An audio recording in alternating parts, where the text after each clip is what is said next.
the first draft is always the funnest time in writing, isn't it? Because you just get it all down on a page, you get that sort of flurry of excitement as you're writing, and then you reread it, and it's the most depressing day of your life. It's sort of, you sort of finish it, and write end. You don't, but you sort of figuratively do, and then you're like, I don't know how I've done it, but I've created the best script known to humankind. And then you read it, and it's the most embarrassing, horrible, disgusting, malformed thing that you've ever read, and you leave it in a drawer for a bit, and then gradually start to try and make it passable.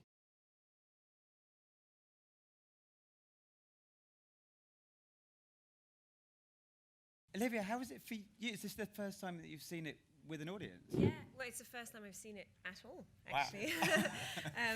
Wow. I thought it was amazing. I mean, I loved the script when I read it, and I feel like the finished product is really exactly what I read, which is that I feel like Harry really wrote something which is like really funny and really heartbreaking at the same time, and that balance is so well put together. And this character that you both feel so sorry for him, and you empathize with him so much, and at the same time you're like, he's such a dick. And I think that I feel like that's so, I don't know, there's something about it that feels so contemporary, and I feel like so much of our generation as well, this kind of like feeling of being a bit like he has so much potential, but at the same time he's really struggling to find a way to use it and be positive. And I don't know, I just thought it was great. Yeah. Also, spoiler, not French. Yes, well, I am French. She is? Oh, Yeah. Double spoiler. Reels keep coming.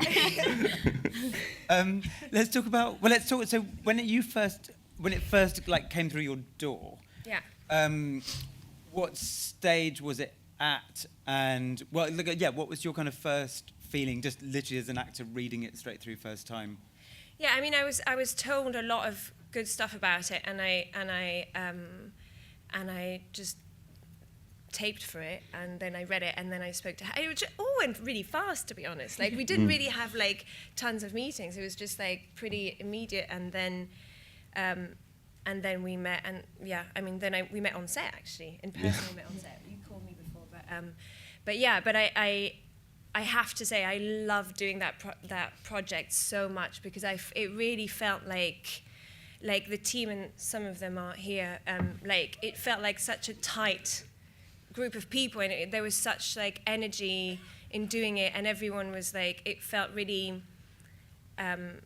just like, I think it's also something that you sometimes find in small budget films, like this kind of like energy and enthusiasm, and like, let's just make it work, like, let's just, like, sometimes you feel like this is never going to work, and you somehow make it work, because you have, like, Harry had such a huge, like, support, like, like a network of friends who all came, and like there were friends everywhere all the time, and amazing people. Like that, move for friends, yeah. Like that small scene we filmed after the play, like had like amazingly talented people just coming in to do one evening, and that was like, it's really like cool to be part of that kind of project. It feels really like there's a kind of buzz to it, and that's really awesome.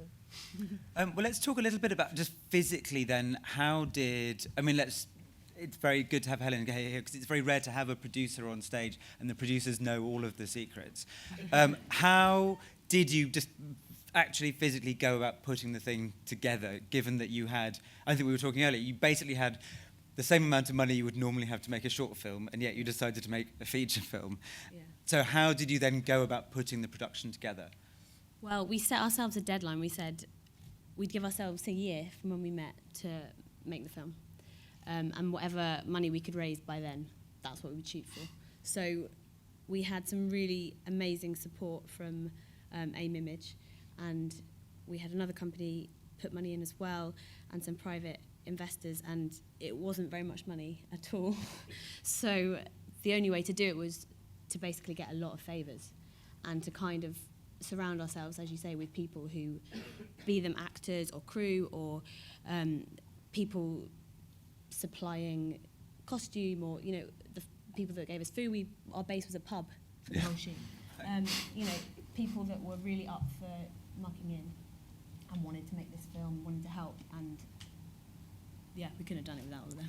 Yeah, I mean, the film was made because of the crew, really. It was just an insane bunch of incredibly talented people. I mean, we get to sit up here, but a lot of them are in the audience, and they are the reason that the film was made. Not only just because of the brilliance that they brought in terms of what they were doing, but also the fact that you can work on a set where everyone was so committed to wanting to make the best thing possible and have fun. And it was, you know, 3 weeks where everyone was wet most of the time and malnourished. Whoa. Guys, from the rain, all right? A couple of people just and yet overestimated the audience. The sort of infectious brilliance of this crew is genuinely what translates to the screen, because if everyone's having fun, then the cast is having fun, we're having a good time, we feel like we can play, everyone feels like they can whatever, and so yeah, I mean the crew just incredible. Wow, incredible.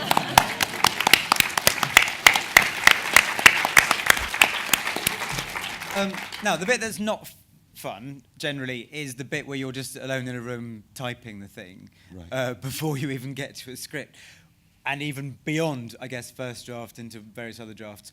What was the actual kind of writing development process then between the two of you?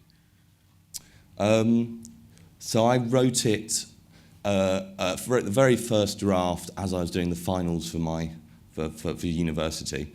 Because I should have been revising, but wanted to distract myself.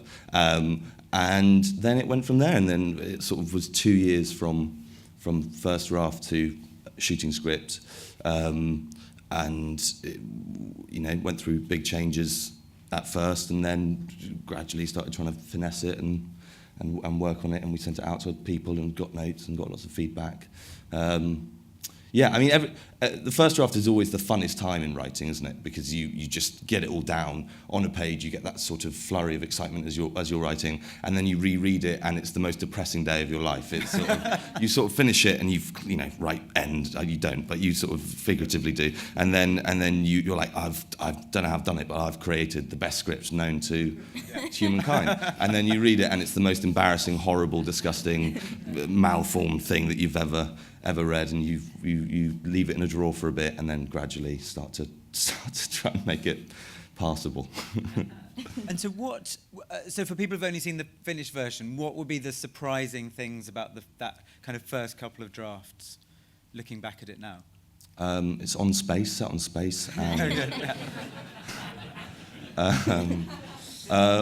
So things like Arash, Asim's character, was just a one-scener in the first draft. He didn't play a big part in the film at all.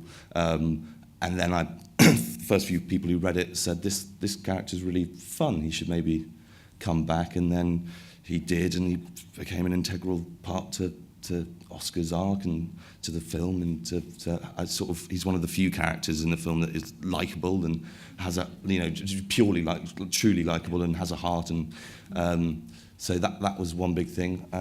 What else? The ending. The ending, yeah, the ending. Yeah, we went through about 15 different endings in script-wise, and then about another 15 when we came to editing it. Yeah. Well, let's talk about that. And again, picking up on Olivia's point about, I guess, Oscar's journey and the film's perspective on Oscar as he, because you're right, he is kind of a dick, right, in many respects, and yet we have to like him enough to want to spend an hour and a half with him, but equally we have to realise that we're not meant to be on his side all the way through the film. And so how did you plot that through, I guess, in planning the story of it and then also in directing it, to create that sense of distance, I guess enough distance from Oscar so that we realise that the film is not necessarily approving of him. Right, yeah. In his worst moments. I think it was consistently trying to remind the audience that we, the filmmakers, think Oscar is a bit of a dick. We're not asking you to entirely empathise with him. In fact, we're trying to do the opposite. So the music, for example, is there to highlight his pomposity and that he sort of sees his life on this grand scale, and also to slightly undermine moments where you think we're supposed to sort of feel for him, and to have this ridiculous Schubert score come in, and doing, you know, and making sure that in the moments where we are being asked to sort of empathise with Oscar, trying to slip in things that remind us that he is essentially a buffoon. Like at the end, comes back into the flat. He's had a big argument with Charlie, and it's sort of brooding and sad, and then he trips over the sofa and falls over. That's not in there to be a sort of big visual gag. It's more in there to entirely undermine Oscar, to not allow him to have a moment of sort of sadness and self-pitying, because he doesn't deserve it. And putting him in a ridiculous onesie for half the film as well. You know, he's supposed to be a man-child. He's supposed to be a ridiculous figure who hopefully is also likeable as well. I mean, I think one of the notes that people get back endlessly is the main character is not likeable enough, and I think so often it's a bad steer. I mean, if you think about something like Inside Llewyn Davis, you know, Llewyn is monstrous, but we love him. We absolutely love him, but we don't like him, and there's a very clear difference between those two things, I guess. Totally. But let's talk about Charlie's character as well, and I guess how you created them as a sort of like abusive double act, I guess, and I suppose having created Oscar as a character, you then needed to make the kind of anti-matter Oscar. Yeah. And how did Charlie's character develop through the writing, and then I guess through the kind of rehearsal process? So Charlie needed to be there as a sort of relief to Oscar. I mean, I think the difficulty we found actually was because as a character, it's easy to sort of intellectualize things in hindsight, but when you're writing, you're sort of just writing, and these characters pop up and they just say these things. You know, I don't spend too much time sitting in a dark room, going, well, if Oscar's there, he's got to be the Hardy to his Laura. But what we found tricky when coming to cast Charlie was finding someone who was a sort of classic leading man in terms of his looks and to some extent his persona, but also someone who you could totally understand why he and Oscar are best friends, and who was silly and didn't care, and sort of at points takes himself too seriously, at other points is just, you know, totally, you get why these guys love each other. And I think, you know, we saw a lot of brilliant actors, but with Augie, it was just that moment of this is exactly it. He gets it exactly. He can muck around, he can be silly, but equally he can have all of the differences that are necessary for that character to sort of exist. Yeah. And let's talk about Sophie, and then I guess as well. I mean, Isabella's character, because again, it's a double act with a kind of third wheel added to it, and how, and I guess, or I suppose also how, you know, when you were doing that process of consultation with people, showing people edits of the film, you know, how did people relate to Sophie, and I guess that kind of Oscar-Sophie relationship? I think, Sophie became, I guess, you know, people's favourite in many ways, and I think the reason we had so many difficulties with the ending was because we'd kind of wanted to have quite a brutal end to the relationship, because that's what we imagined happening, and actually people wanted a bit more closure than that, which is why we added in the voicemail. Yeah. And so I think she's kind of like, she's, along with Asim, she's the warmth and the heart there, and she's always, you know, got good intentions, and she's too forgiving, I think. But she's the hope as well, though. Yeah.